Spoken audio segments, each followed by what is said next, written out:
Welcome to Trading Lounge and the US indices. We'll be looking at the S&P and the Nasdaq, and we'll also look at some banking stocks. So with the S&P here, it's pretty much confirmed that we've got 5 waves moving up through here. So we've either got wave 1 up here and we pull back for wave 2, and then we move up for wave 3, 4 and 5 up here, or we move up for wave A here, and then we move back for wave B here, and then we move up for wave C here. If we move up for wave C here, then we can be looking at a couple of different corrections. We can still look at another 5 waves down here as such, and then move up from that point, or we end up in a triangle pattern as such through here, where we have this as the A wave here, a B wave here, a C wave here, a D wave here in 3 waves, and an E wave here for finish the triangle off, and then move up through here. So I don't know which is which at this particular stage, but it's my job to point them out. I know some people have given me feedback that I've been giving too many counts out, but I still think that it's necessary to look at all the counts. So I'll continue to do it my way, and the important thing is that once we know the counts, then we can draw on trading strategies to accommodate those particular counts. So this move up through here has been pretty much in line with the banks, and also some of the tech stocks too, like Amazon, and we can look at that too. Well, let's look at Amazon first, because we've been looking at that. Just give me a second here. So with Amazon here, I've changed the count slightly here, but it's still because I was never quite sure, because this is all quite messy in this particular first instance here. I wasn't quite sure of it, but it's pretty much sort of unveiled itself. So same as the S&P, so 1 and 2 here, then 1 and 2 and 3 and 4 and 5 here for the third wave, ABC for the fourth, and then going up for the fifth. So we're nearly there as well. There'll be another little push up into this space here, and then the banks are much the same as well. I'm just going to use my end of day charting program here for these. So this is the trading levels charting program. So I can do Elliott counts on these. I can also put the trading levels on here. So we know that 30 is a major trading level, so I can put that on there. This is a medium trading level, the grey here. You can look at the videos on our Trading Lounge website for that. Just look at the trading levels. But this stock here, this is BAC. So with this particular stock here, we've got this as an A wave here, a B wave here, and then we've got this down as 5 waves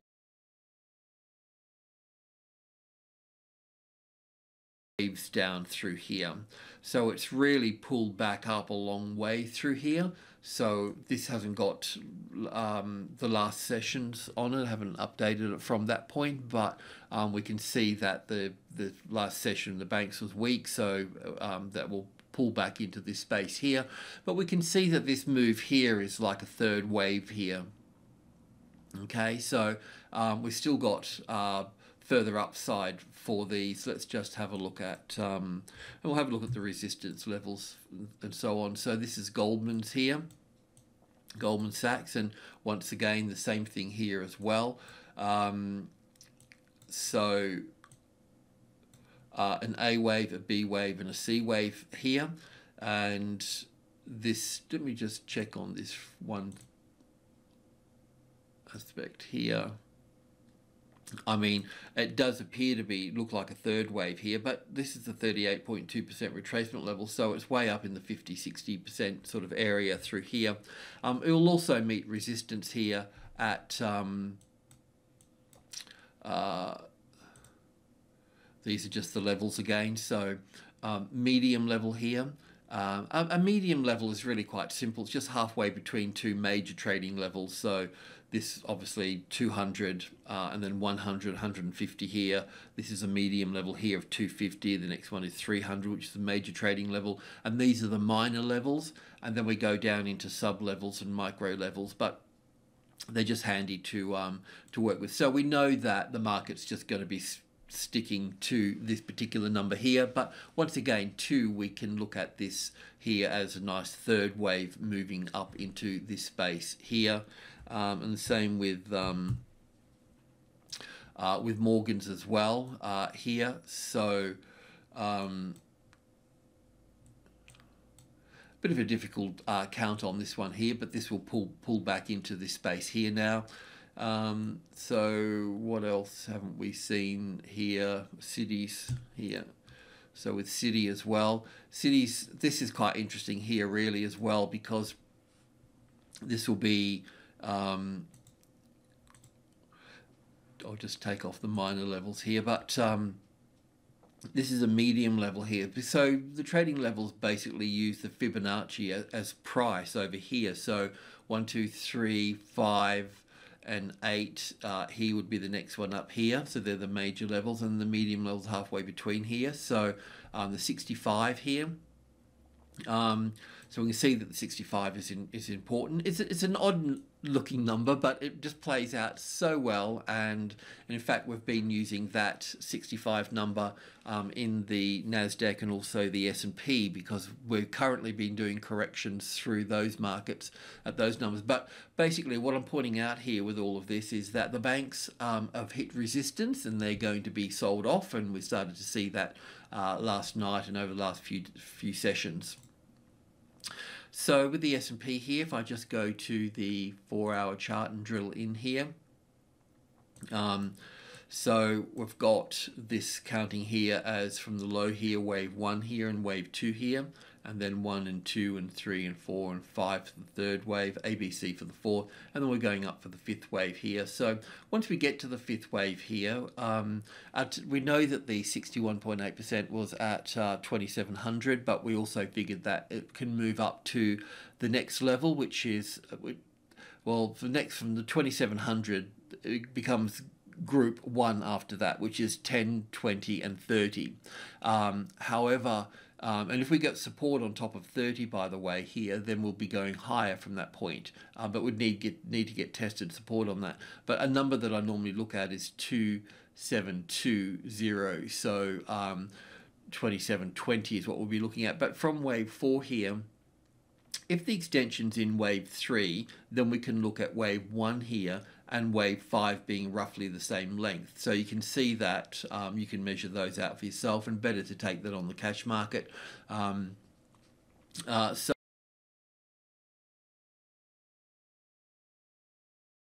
So we're really looking at this structure moving up here. So every trend has got a beginning, a middle and an end, as does a correction. So we can see that this is the beginning in here, and we can see that this is the most powerful point in the trend. So this is the middle. So we're in the final stages of this topping out here, and then we'll see this bearish pattern unfold here. Either we'll call this wave A, and wave B or wave 2 coming in this space here.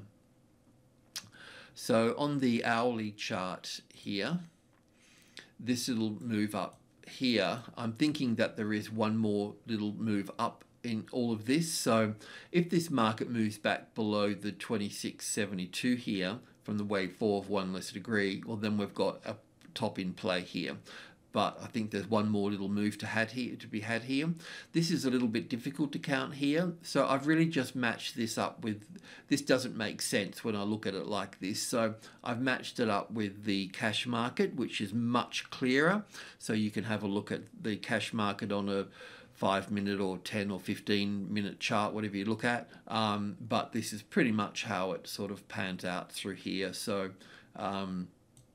yeah, so this is where we are here at the moment. So I can say here, obviously we're in a bullish trend to the upside here, and it's okay to call the top in with the Elliott structure as such, but At the same time, we need to understand that the market is bullish, and saying this is the top, we need to get evidence of that. So the thing is that 2700 here, we know this is a 61.8% retracement level, so we will expect the market to basically stall within this space here, and the top may not pan out as we like. But one thing I do want to point out is that the 2700 is the important number here, and the next degree down in terms of the trading levels is the sub levels here. So we've got 10, 20 and 30, and I know that if we find a tested support on 30, that means we'll be pushing up to 50.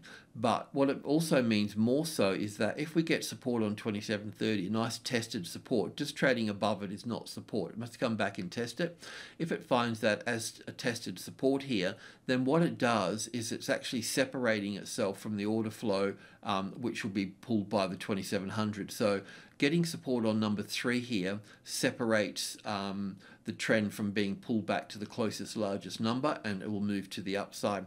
And the same with the downside here as well. We've got group 2 below the 2700 here, which is 80, 72 and 65. If this becomes the resistance here, and normally I just use the 72 here, if that becomes the resistance, then the market is leaving this number here. But while this market here, and this is the same for all numbers, while the market is in this space here, it belongs to the 2700. It's only when this becomes support and this becomes the resistance that the market is going to leave that number. That's how I do it. But we can also use the Elliott count, and there's there's many roads to Rome, so to speak. So whatever works for you.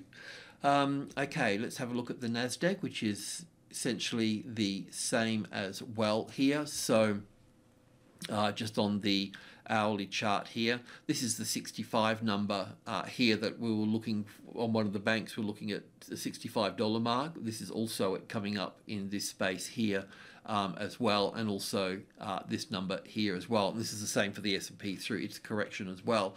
So here we've got much the same here. So wave 1 and 2 here, then 1 and 2 and 3 and 4 and 5 for the third, ABC for the fourth, and then moving up for the fifth. In this case here, it does appear that we've got, if I took it from this low here, we would have wave 1 and 2 and 3 and 4 and 5 here. If I need to accommodate this little move here, that means that we've got one more little move to the upside to play out here. So I'm not sure about that, but I think it might be the case. So let's just see how that pans out here. And of course, this market will also want to get closer to this particular number here, the 7,000. But in terms of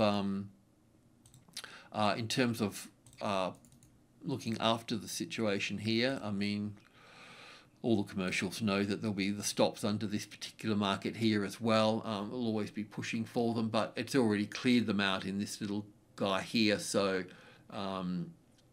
in this second low here, that's what it does. So they know that stops would be under this one, so a push up and a push down would take the stops out of there and then move off. It's just the normal flow of things. So but I think there can be one more little move up into this space here. So yeah, just continue to push this up under the next low until you're stopped out.